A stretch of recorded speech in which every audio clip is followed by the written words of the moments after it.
Hi, good morning, everyone. GM, and surprise, surprise, we have Luis with us today. He wasn't on the banner, but we have Luis here. Good to see you. Good to see you, Josh. Good to see you, Luis. How are you guys doing? I have a feeling that March was one of the most productive and even scary months in terms of AI releases. It's like I feel like I wake up and there's this beam. I wake up and there's new technological advancement literally every single day. How are you doing? How do you feel about that? It's hugely exciting, isn't it? It's hugely exciting, but you can't keep up. And my X feed is such an echo chamber of like AI announcements that, Yeah. in a way, Elon, thank you for the algorithm because it works really nicely. I get exactly what I need and what I want, and I cannot keep up. So you're absolutely right. March is one of those months when the sector is just on fire. So it's been very exciting. It's been weird whilst all that's happening. Massive wars everywhere. The markets are really Yeah. stressed, but it's exciting nonetheless. It's What an about awesome you, moment Luis? for AI and especially for technological advancements. But the thing is, you said something that makes a lot of sense, and it's this echo chamber that we're living in. If you go into X and you see that feed, it's incredible, but it's like creates you that anxiety, right? Like everything is moving ultra fast, and then you go Oh out yeah. with your normie friends or family, and no one sees anything, have learned about anything new. Still, like Chat GPT type of messaging is still like AI, right? That's AI for the majority of the people out there, like for 8% probably of the AI users.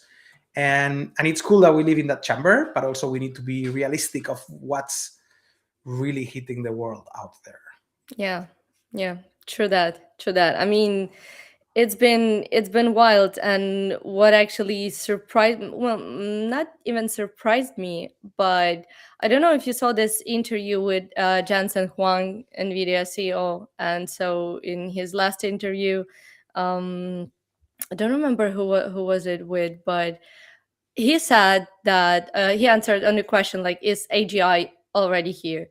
He answered, I think it's already here, like we are experiencing it. And so I wanted to ask you, like, let's have a warm up with this one. Do you believe that AGI is here, and could you maybe explain in simple words for those people who are not entirely sure what AGI is, because people just learned what AI is basically. I'm not So going to be that new language barrier. It's already difficult enough for me to communicate in English than to explain complex things in simple words. And also there's a lot of controversy of what it really means. Yeah. true, I true. mean, you're so right, Yuli, because people don't really understand what AI is. So let alone like describing what AGI means. But like, okay, so let's start with what is AGI, and then we can Yeah. discuss if we're anywhere near it, right? So, Hmm. okay, AGI stands for artificial general intelligence. So Hmm. it's a type of AI that has a human-like characteristic to it. So it has a human level of intelligence. It's more intelligent than humans, we hope, but let's use that as a benchmark. It's Hmm. capable of learning. It's capable of reasoning. It can apply knowledge across this kind of wide variety of tasks. Hmm. So really, it's human level cognition. It's flexible in its outcomes. It has the ability to get done what you want it to get done, or get done what it even thinks needs to be Mm. done. There's an element of autonomy built into it, so you're not telling it things about what's next and how to do it. It's Mhm. autonomously figuring out how to do it. And we have a few benchmarks or tests built where we, for example, would give a model a Mhm. test and say to it, perform these tasks, and it wouldn't be able to meet the majority or all of these tasks. Therefore, it hasn't reached what we call AGI level. And so, Mhm. in a way, there are debates about what AGI should mean. Some people say that the current capabilities of the frontier models are good enough to pretend as if they were, human level in many respects, autonomous, the ability to reason, the ability to think. But purists in this space saying that really isn't AGI. We're very, very far off that. And so that's, I think, the most famous test, which is the Turing test. The Turing test is all about trying to categorize whether something is intelligent or not, or whether it's some of the more recent benchmark tests that the labs of OpenAI, the labs of Anthropic are using. Depending on where you think we are on that spectrum, some might argue that we're already there and it hasn't been announced yet. I don't think that's the case, because I think the people that have got there will want to plant that flag on the AGI moon and go, we're the Announce first here. to We're the everyone. first people to have done it. Whether they are or not is another question, but they want to be able to announce it first, because that's the billions of dollars that these guys have raised. Do you think that's the Pandora box? And if they reach to that state, they will not announce it as such, probably? I mean, on the definition that you said, there are a lot of tools today that can and that satisfy that criteria. Now, well, they always talk about these like the real like super intelligence above everything on AGI. Like, and you said they will go loud and proud and push it out. But do you think that will happen, or do you think governments will try to take over that secretly on these evil centralized AI companies that exist today? I'm joking on the evil part, or not. That depends on how but you see my point. I mean, it's super powerful. That makes sense. Right? Yeah, that makes sense. I think governments are going to have a massive say in what and how this gets taken forward. And I imagine that, imagine you're a US company and you reach your understanding of a state of AGI. You really say, this new model that we've built matches and exceeds the cognitive abilities of humans. So if you really believe that, I think most of these companies understand they probably need to report back to the boss first. Just let the boss know, whoever the boss is, Trump, whoever it is, depending what conspiracy theories you subscribe to, the deep state, who knows, right? There's a boss somewhere. And from there, figure out what this means, because this is a national security moment for a country. If a company in the US gets there first, it has massive implications for the lead that the US will be in terms of AI versus the world. If a Chinese company gets there first, you can sure as hell bet that they've been told way in advance, this is what you got to do if you get there. You got to call us, and we're going to figure out what this means for us, the state. So really interesting moment. I don't know whether we're there. I can't even imagine that we are actually discussing this right now. Like, the world is so twisted, I would even say. Things are moving so fast that it's insane. It's totally insane. But in a way, this is what I hope for. If we do get to artificial general intelligence, or even the next level, artificial super intelligence, if we do get there, maybe, just maybe, it will be used to help humans not make stupid decisions, which we make every single day. It's like every day we just make stupid decisions. Like, if you ask the artificial super intelligence, hey, is it a good idea that we bomb Iran today? And it says no, well, then maybe we should listen to it. Maybe it takes democracy to a new level. Who knows? Maybe I'm naive, but this is a idea, Josh. It's like a filter for everything you want to say. Like, like the false click when you want to trade, but this is for whatever you want to say or think publicly. Like, you just push it onto this application. It says you don't say it, or say it. Don't say it. Say it. It's super simple one. Yeah. Wild times. I literally can't believe this. So I have little something today, by the way, before we go into another series of deep dive questions about AI. So I've been testing this AI music platform, which is called Suno. Let me share my screen. Just a second. I have too many tabs open. Can I share my another browser producer? Not the one I'm using here. Not the one with the private keys on, please. That one. Maybe I can test it for free, by the way. Here, I'm not sure if they have free plan because I have paid plan, and I just literally filmed a video like yesterday or 2 days ago about AI slop music that is spreading all over the internet, and a lot of people don't even know that those are Yeah. AI songs. Like I I've even had had this. I even had one in my playlist, like honestly, and I have music background, and I didn't realize that it was actually AI song until I started like diving deeper into that. So this Yeah, is insane. I had I had exactly the same. I had exactly the same. I was listening to a new song by a new artist, and I clicked the radio button on Spotify, so it just created me like a radio playlist, right? Mm-hmm. And this song came on, and it was really catchy, and I thought, never heard this before. It sounds like a classic, kind of 1980s, what would you call it? Kind of jazz funk song, right? Mm-hmm. And I'm like, how could I not have heard this song if this is from that era? Like, it would be famous. And then I Googled it, didn't exist. Couldn't find anything about it. And then I clicked on the artist tab, and it's got all this AI Anthropic. art on it. Yeah. And then I was like, this has got to be AI. So I Googled it a bit more. I Googled a studio that copyrighted it, and they are an AI music lab, and that's it. And they produce music that is so indiscernible. You listen to it a few times, it clicks. They've made this to look and feel and sound like something in that genre that you already know, Mm-hmm. and it fools you in the beginning.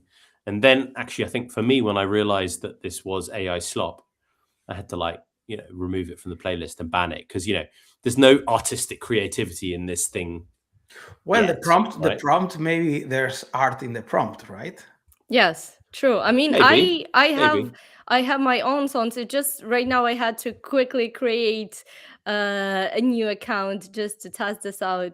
So I prepared a prompt before, just like in this kind of like the Inference song with AI generated lyrics. Totally, everything is AI generated. Because I had my songs ideas. I was a songwriter, and I had my own songs, like professional ones, but it's been a while, and I was just like wondering, could I turn my ideas into nice songs without my participation, with just my lyrics and my music idea? And so I was just like humming the melody. I pasted my own lyrics, and it created pretty decent songs. It just, yeah, here I can't show you because it's a new account, but we can listen to what it comes up with here. Do you know So what? have you given it your voice? I wanted to. It makes Okay. kind of similar. Yeah, I mean, I can also just use my own voice and the AI generated music only. It depends. And if you upgrade, I only have Pro right now, but if you upgrade to Premiere, I think, or something, you have access to the studio, and it's really advanced because it actually breaks the whole song down to all the stems, like drums, violin, and all the instruments, all the stems, vocals separately, and you can do anything you want with it. So it's really cool. We can try. Cool. And I'm not sure, by the way, if we can hear this. Is I haven't thought this through, my bad. Can we hear? Welcome back to the Inference. AM models dropping every single week. GPT 5. You done here? Oh, we hear it. Yeah. Yeah.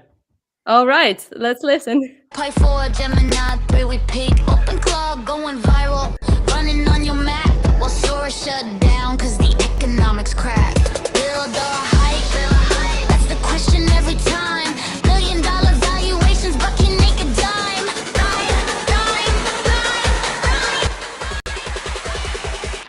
The Inference.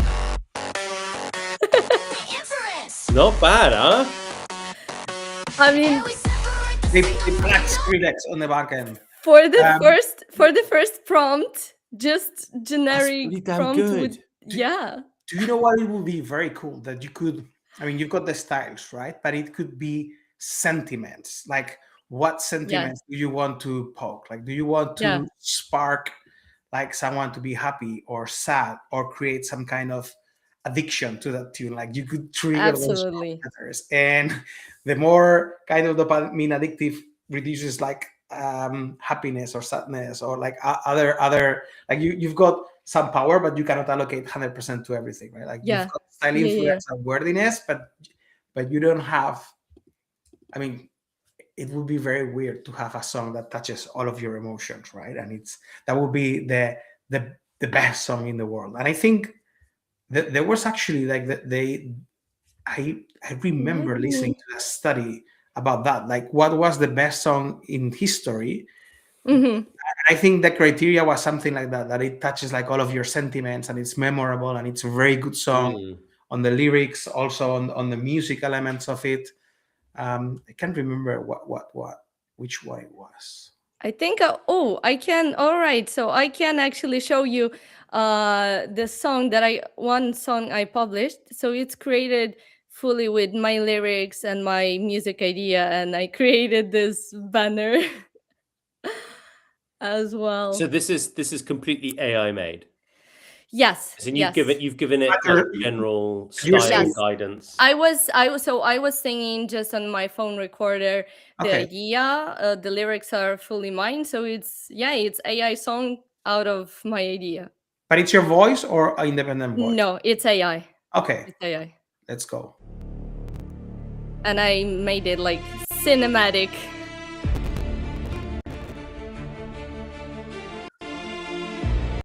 It's been a while since I listened to this.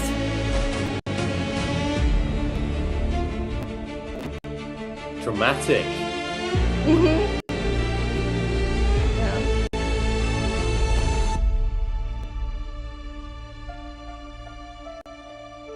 Download Warden It's Cloud not today. bad. It's not bad. It's like it feels like the opening to a Jack Reacher film or something like that, you know? Hmm. Yeah, it's cinematic style. Yeah, yeah. Okay, so this is the instrumental version. I think Ah, you yeah, should, right. You Yeah, should yeah, sing. yeah, You should sing live on top of it now. Yeah, I Karaoke. forgot that I published only instrumental. But That's it's very pretty cool good. though. It's pretty Very good. cool. Yeah, yeah, yeah. Like you can hear all the different instruments, so it's pretty decent. And if you have any song ideas, you can go and create Very cool. it's Maybe for for the next free. one, yeah. Yeah. Yeah, yeah, yeah. All right, all right. Stopping my screen. It was fun, and I'm sorry for technical issues, That but was great. we tested. um and now, are you ready for a few more deep dive questions before the pulse? Let's go. Let's go. So there's an interesting topic. There are so many AI models, and so many different updates. Like everything is just so fast paced, but nobody is really asking questions. How, like, can AI companies, especially AI startups, really make some money? Because there are whales like OpenAI and Anthropic, and obviously they are making money. But how about other AI companies? But even the whales. So like OpenAI shut down its Sora, and there are different reasons why they shut it down. But one of the reasons is economically.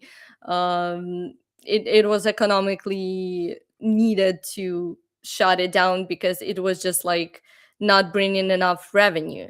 So basically, generating 1 minute of video costs them multiples of what the users would pay, which totally wasn't playing their game. So OpenAI is I'm not sure which, like, if it's the recent data, but it says that it's 25 billion in annual revenue, but reportedly planning IPO for late 2026. Anthropic is at 19 billion.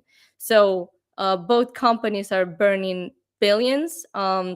And then you, for example, then you have your personal agents. People started launching OpenClaw a lot. It's went viral, and there's also another agent, like I launched Hermes agent. So OpenClaw, for example, it's free, open source, it's running locally. And so the question here is from a product perspective, for you, Luis, or for you, Josh, whoever wants to answer. Um, does this mean that AI video generation is not really viable as a business? What it depends on? Does it really depend on the model, if it can compete with other big ones? What are your thoughts about it? It's a really hard business model, isn't it? Maybe just my 2 cents quickly. They've massively subsidized their products, these big companies. To make this accessible, Claude, ChatGPT, they massively subsidize the cost that they actually have for each time a user uses it to search the internet, answer a question, generate something, or connect to a tool and use it and think about it and understand it. That cost is massively subsidized because they have such high costs themselves, because they have the cost of building the models. They have to have the entire team building the model, training the model, running the infrastructure, the compute, the energy, the electricity that underpins that. It's a very, very expensive business model. So, in a way, they have to subsidize it so much that a user gets it at a price they're accepted or they're comfortable paying for, an acceptably low price. But even that is quite high. Like, for example, Perplexity, I started $40 a month, but if you want to use the computer, it's more than $200 a month. So $240, I think, right now, to get the full fat capability of it. Now, that is probably at the upper end of what's acceptable to most users, but that probably doesn't cover the costs of the actual usage of that individual user. So these guys, when I say these guys, these closed, large, AI companies have a dilemma on their hands. How long are they willing to subsidize their users for? And at what cost? And at what cost to the product? You've got to jam it full of adverts at some point. How are you going to add margins on top of it so that it all adds up? It's tough for them, for sure. I mean, right now they're using your data, right? Also for training, which is very valuable for them. So yes, it's subsidized, but at the same time, you are part of their training data and capabilities that they need for making not only their new models, but also like to improve their applications in such a quick way. So I think there's a combination of both. But at the end of the day, like if they will need to start raising the cost and pass it into the user. So we will see how this evolves over time. Like this is not something that goes cheaper and cheaper. It will go expensive and more expensive. At least for a while, then probably costs can go down a little bit. Like models don't need to get as smart every single day as they are right now, right? Like you've seen huge generational jumps between a GPT-3, a GPT-4, a GPT and Cloud, the first ones, then Sonnets, like all of these ones, you can see that the jumps are massive. Think we will stop seeing those incredible jumps of what they're capable of, because what we are seeing today is quite brutal already, right? Like and some of the open source models also, well, open weight models also provide that experience. Like if you are a user of Hermes, for example, like I don't know to which model you're plugging it in. Like I'm curious, how are you plugging compute or inference or models to your Hermes agent? What models are you using? I mean, it's running on the cloud server, so I'm not running it like locally on my computer. Okay. And I had to, for example, the model that was chosen first, it was Claude Opus 4.6, but it's burning credits just like that. So I if had it's in the API, it has a proper cost. Like yes. they really differentiate like a retail user paying a subscription and when you use the API. When you use the API, it becomes very expensive. That's more or less the real value. And I think even that it's a little bit subsidized, but that's more kind of the value that we would use. And maybe by chatting a little bit with it, it already burns like the $20 of the lower subscription, right? Like in less than a day.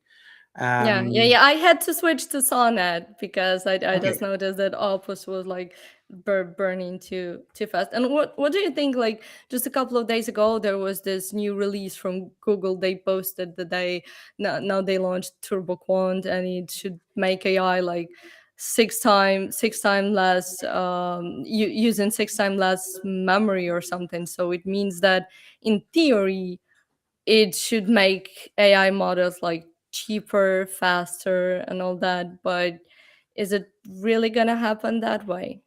So I think there will be a combination. Like models will require less, and then the technology around the wrappers that we have around it, Hmm.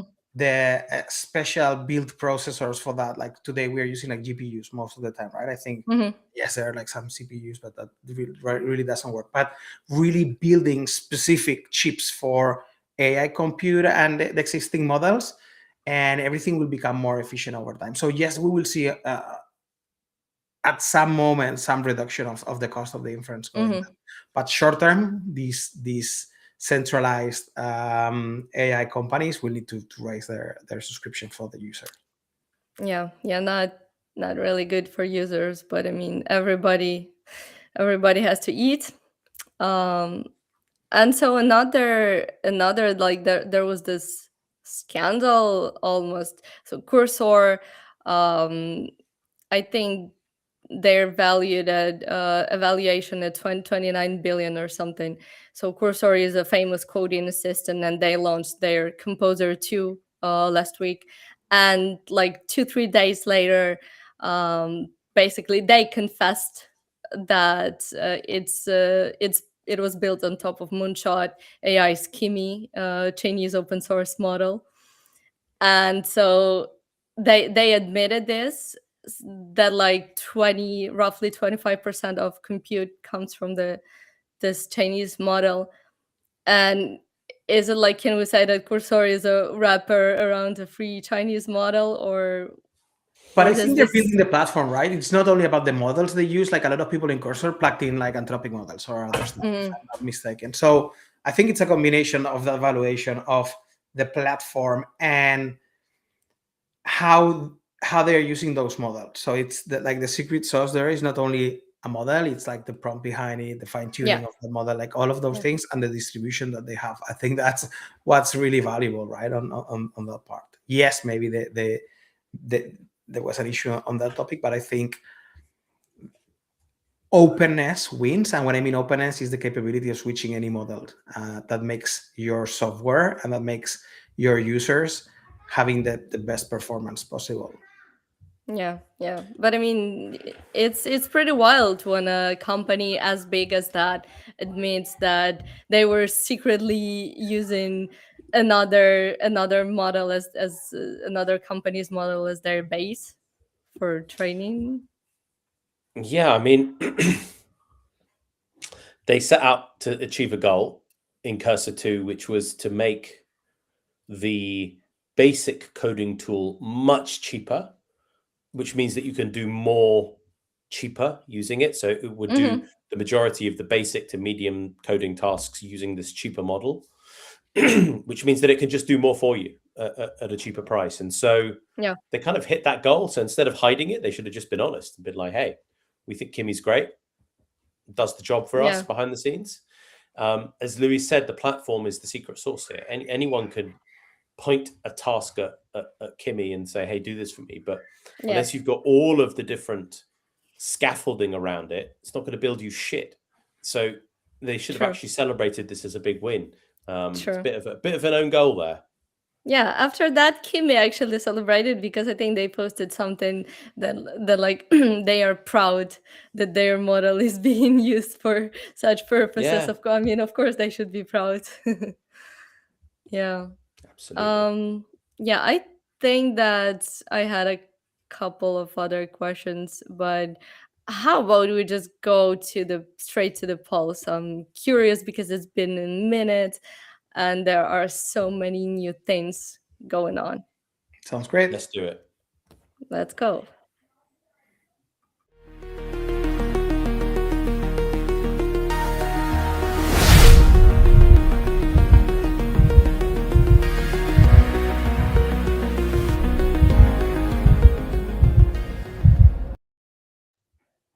All right. Okay. What do we All have? right, all right. Let's get my screen up, please, producer. So the first thing that I was going to talk about this week is the failed foray into erotic material by OpenAI. And I mean, I'm Ooh. not entirely sure what they were thinking. In a way, I get it. I get it. If you look at what chatbots are used for today, the vast majority of it is actually for AI boyfriends and girlfriends, right? Insane. That's the reality of it. So I get it in a way. They want to serve the users what they want, and they're probably getting somewhere else. But despite that, they have, I think, because enough people internally, probably enough of their investors, kicked up a fuss about this, they've decided to pause indefinitely the launch of adult mode. And adult mode would give you the ability to, just create adult material, whatever that is, whether they're talking to you or whether they're writing an erotic novel for you, whatever it might be. But those plans have been shelved indefinitely. So am I surprised? No. But at the same time, not entirely sure this is one of the best ways for them to get to profitability. Yeah, true that. I mean, I'm wondering if they had this idea after the, famous owner of OnlyFans died, and maybe they, and I think that someone on X, there was this woman, her post went viral because she said like, she would even buy OnlyFans to shut it down, and then Elon kind of liked this idea of buying it and shutting it down, and there were so many people supporting this, and so I don't know how this would go. But this is like dangerous, AI and the whole adult industry thing is really dangerous. I started doing these AI daily news, and the other day I literally I recorded a video about Grok being sued for abusive, to child sexual materials. There were teenage girls, I think, in US, and just their naked pictures were circulating the internet, and they had no idea. They heard about it from other people, and this is insane if you think so, that without your consent somebody can just like go and use pictures and do whatever they want with it. Yeah, interesting topic. It's a Pandora's box, isn't it? Like if ChatGPT are letting people produce explicit adult content, where does it stop? So I think for them, at a point when they're still, I mean, they're going to be raising more money at some point. They just raised a shitload of money, but they're going to raise more money. Yeah. Do you want your future investors relying on you increasing the revenue line that says adult mode? Like, I don't know. It's probably not the best look for them, but Yeah, they're true. not doing it anyway.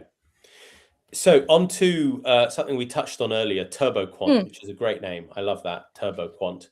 What Turbo Quant does is essentially, stripping out all the jargon, it looks like in the near future, you can run large language models of a certain size on a local device. So you can have it on your phone, you can have your model on your phone, and that model is interfacing via an agent with you and getting all your stuff done. It's looking at your emails, it's figuring out what's going on with your calendar, it's doing some research for you, it's pinging your mum happy birthday, whatever you've set up your agent to do, this thing can run on your device. And they've done this by basically creating an ultra efficient AI memory compression algorithm, which they've named Turbo Quant. So this goes back to what we talked about earlier, which is the beginnings of people having their models on their own devices, which is, I think, in the long run, it's going to be a great thing. It will unlock all kinds of secure private use cases.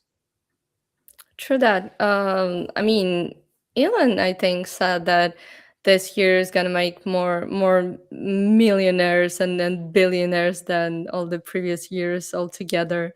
And if people figure out how to run their models in a really sophisticated, wise way, then that could be true. One example, we were last weekend with a founder in the AI space. I won't dox him or name him, but we were with him and talking about this whole, phenomena of running models on your devices. Mhm. And he had an idea, which I thought was a great idea, which was essentially pitching to, Tesla, your Cybertruck, your Tesla model has Mhm. pretty sophisticated hardware in it. Definitely run a model for you. So when you Ah. get into They your car announced that, right?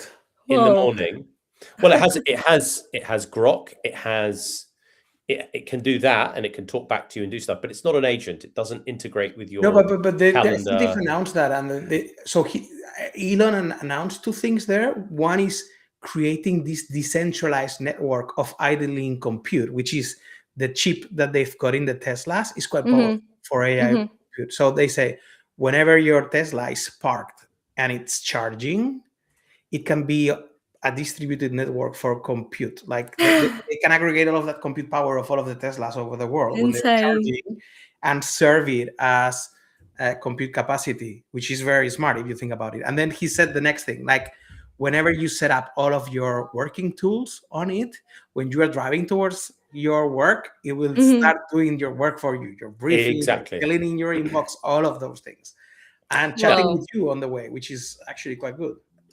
I mean, you're driving to work, you're chatting to your Grok and being like, what's happening in my day today? Mhm. Send Luis an email, do some competitor research, send it to Yuli. How productive is that? That is really, really cool. And that's how your morning should start.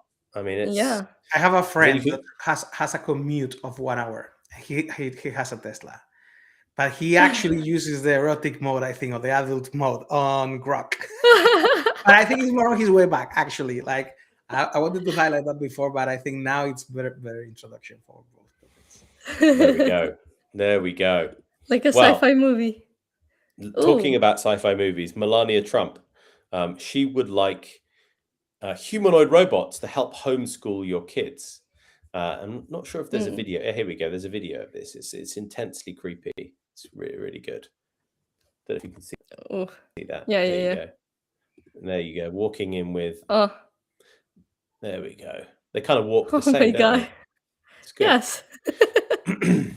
So this is Figure Robot. Figure are one of the 3 or 4 leading humanoid robot companies in the US. And then this thing gives a little speech later on. Oh, I really liked his hands.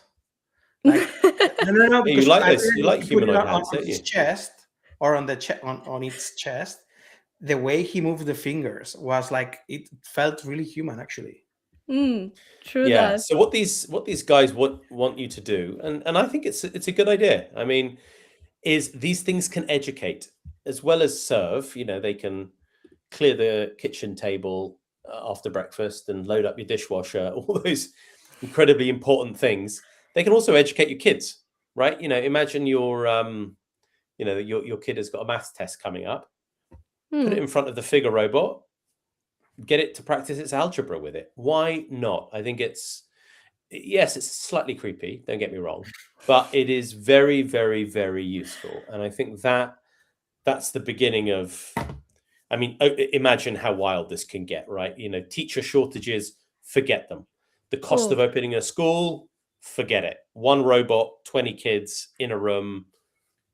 Do you want to lose the human touch? No, of course not. But for some of the education, these robots can't be bad teachers. Bad teachers, I don't know if you went to school and you had one teacher and you were like, I hate this person. They're ruining maths for me because they just shout at me.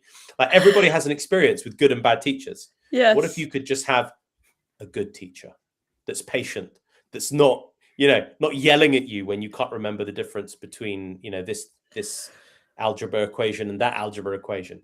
That's good for everyone. So I think this is cool. This is really exciting. Teachers had superpowers, like you could be staring at the blackboard and they could go like, hey, come back. And it's like, I'm staring to the blackboard. Like, how do they know? I'm thinking on something else, right? Like, I'm not sure if the robots will be ready for that type of attention.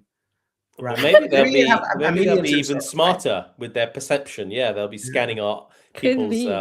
with a LiDAR. they'll be scanning the pupils' and figuring out how zoned in and locked in they are, and like, I yeah, mean, yeah. for a mixed education, that's maybe okay, yeah. But like, I hope she didn't mean that the robot only would like teach kids. That would probably be wild. Like, I don't No, know. I don't have What I think it's kids, very but cool it is would be creepy. what I think it's very cool is like after school for additional support. Like, hey, Yeah, you are falling short on maths or yeah, on yeah, science, on yeah. chemistry. Like having that support. Like yeah. as parents, sometimes it's very difficult to get back into some of those topics to support, and they need like a private teacher or whatever. Like Mm-hmm. having that at home is a huge advantage. Yeah, yeah. It would just be scary if they meant that like no real human teachers, and let's just let robots teach your children. So only in that case it would be scary. Look at Oh, this thing. another one. Another Cute. one. So yeah, Amazon are on the acquisition warpath. They just bought Fauna Robotics. These guys are quite cool. I mean, they're much much less human, I think is the right way to put them. Right, a bit cuter, but these Yeah. things can do a lot. Like they can carry, they can run, they can be part of a little cute group of robots doing all kinds of productive stuff. I don't know how much they paid for these guys. I don't think that the transaction amount was released just yet, but certainly an innovative looking robot. It looks a little bit less. I mean, those hands, Luis. You're not going to be a fan Yes. of those, are you? No, but those are like claws now. It's trending topic. So Oh Oh, yes, open claw. this is the physical embodiment of your open claw. Yeah, but Nice. I think it's inevitable that you see these guys walking around your Amazon warehouse, moving, moving parcels around and and you can put delivering charms on top of things. it, right? Like Yeah, accessories. I mean they're pretty Wow. cute. They're pretty cute little robots there. So let's see what they do with this. They haven't really dropped exactly what their plans are with these guys, but I imagine they're going to do something powerful with this because they the bottom of the article says it, but they were going to buy a humanoid robot at one point that was Hmm. going to do housework for you, like iRobot. I think it was called iRobot. Let me have a look at the Yeah. bottom. They yes, they were going to buy iRobot at some point. So they think they look at these as workers as well as domestic workers, and so yeah, let's see what they do with them. But the slow march of robots into our lives is inevitable, I think, at this stage.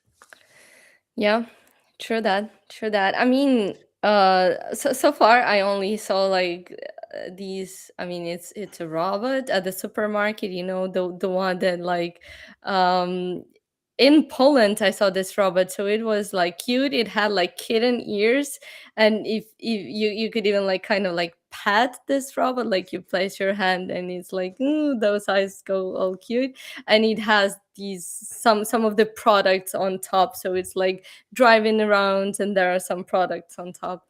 That's probably the only ones I seen so far. Yeah, those things are the instant ticket to freaking toddlers out. So they're actually they're getting rid of them, a lot of these shops, because they scare the crap out of kids. Huh. So maybe the robot needs to look like a human to not completely freak the kids out, but let's see. Interesting. Before it was probably I think kids are really scared of clowns. I don't know, maybe not all of them. Now I it's was. Roombas. Now it's robot vacuums is what they're scared of. Yeah, true that. All right. That was pretty wild. And before we wrap this up, is there anything else you'd like to touch on? Anything on the Warden side? Anything Oh, the you'd like Warden to add? side is getting exciting right now. I think we've been working a lot over the past weeks um, without any major releases. I mean, we've been like super strong on the past 2 years, release every week, right? Yeah. Now there was a need for a, let's say, bigger bigger work streams across Mm-hmm. the teams, and that's getting now in place and shape. So we will start seeing Some interesting stuff popping up now, and I think we can actually talk about some of these things. First is opening up like your agentic wallet to any other app, which would be having a Warden extension, so you can use your assets in Warden anywhere. So imagine you Oh, want nice. to. There's a DeFi protocol that Warden doesn't support it directly through the agent. You can go on it. So that's coming up, and with that, we've got to celebrate the digital beings collective, because people will be able to put their Warden wallet in OpenSea, for example, and they will be able to claim, and everyone who has been participating and were pre-early will have access to free minting via whitelist. So that's going to be something good for all of the community. I think then we've got major revamp in the agent architecture, and I think it was a necessary part. Like right now, we've got this Warden 1 project, and I think we touched base very little a couple of weeks ago here, but it's now on transition to it, which means you will be able to speak with the Warden agent, and that agent will orchestrate with the rest of agents and will coordinate to provide you the best agent to perform the task, and you don't need to be splitting windows, opening other windows, etc. And then there's one thing which is above all of that. So that's like the first step. But then these agents become fully autonomous. And think about it a little bit like your OpenClaw, but without having, or your Hermes it is, but without having to dealing with all of that complexity. That complexity gets streamlined out of the box. But you've got then a super wild autonomous agent that can do anything. Like, and when I do anything, I give you an example. I had my Warden Claw last night. I'm testing it, and I have some home automations, and I ask, hey, there are like some cameras, but I've got my light gardens out at a specific time on the night time, not to consume a lot. And can we make it so that if it detects something, the lights of the garden pops up? And I just chatted this, and it asked me a couple more questions on how to deal with some things, but it went and did it completely, and it was like shocking. So when we are talking about AGI, like I don't know what, but it's getting pretty close, right? Like you've got all of these agents doing stuff, and that would be able to do it through Warden, which is super cool. And finally, before all of that, there's a thing that probably you're very interested in, Julie. Warden for creators. So all of those video That's models, interesting. all of those image models that are quite advanced and quite powerful, and you need to have like multiple subscriptions, like we were talking before, right? Like, oh, I do this here and I do this there, and and you don't need to do anything of that. Like, you've got some stable coins on your wallet, and it pays per request, per demand, which is super cool. You can start having access to all of these super, like the latest video models, the latest graphic models. And I think that's also coming up. Wow. Very soon. So there are a bunch of and I think I've spoke things that I shouldn't be speaking here, probably. Yoshi's looking to other sides, but what the fuck? I think we should speak about the things we're doing more often, and probably we've been a little bit silent on that for a while. But we are reaching, and that's part of the things on the agent front and where people interact on Warden app. At the protocol level, there's like a huge revamp in place happening, and that's going to be, I think, another 0 to 100 moment for Warden. And I'm not saying 0. Now I am really curious. What's that gonna be? Let me ask you a question, Yuli, because part of what Luis has just said that relates to this. You've got an Hermes agent, right? You've got an Hermes agent. Yeah. Would you like your agent to make money for you? Who wouldn't? Of course. Right? Would you like your agent to do tasks that are valuable that other people will pay you for? Nothing crazy, but just do tasks using the internet access it has, using some of the compute you have. Okay, right. So part of what we're discussing here is making agents work for you. So it's great that they can do all these things you're asking them to do. But what if you could have them when they're just sitting in the background, idling, doing some things for you that generate some value for you? Yeah. That's the ultimate dream, I would say. So we're working on a version of that. We're not working on this kind of autonomous bank that builds money for you while you sleep, but things can be done that add massive value in the AI space using idle agent capacity. Like when your agent's Nice. not working between the hours of 5 in the morning and 10 in the morning, or maybe you're not using it when you're eating dinner between 6 and 8, it can be doing stuff. It can be Yeah. doing tasks for others that add value that people will pay for. So And that's a global agent watch network, this space. actually. That's That's the real amazing. global agent network. I love the idea. Hmm. I love it. Oh my god, can't wait, and can't wait about the creators thing. That would be That's coming first. super. That's That coming that sooner. that That's would be coming soon. super helpful. I have too many subscriptions, to be honest, and I need to just sit and sort them out because there should be a limit. So we will have you as an early beta tester, and you can give review. Perfect. Deal. I'm Cool. in. I think we've Amazing. spilled a lot of alpha. That's a lot. That's really a lot. I mean, we haven't seen each other for 2 weeks, so it's been a great resume of those weeks. And thank you so much, Luis. Thank you, Josh. Again, it was a pleasure. Another amazing live stream, and let's see what's happening next. Then Cool. Thank you very much, Julie. Thank you, Thank everyone. you, Yuli. Yay. See you soon, Have a nice guys. week. Have a great Bye. weekend. Bye bye.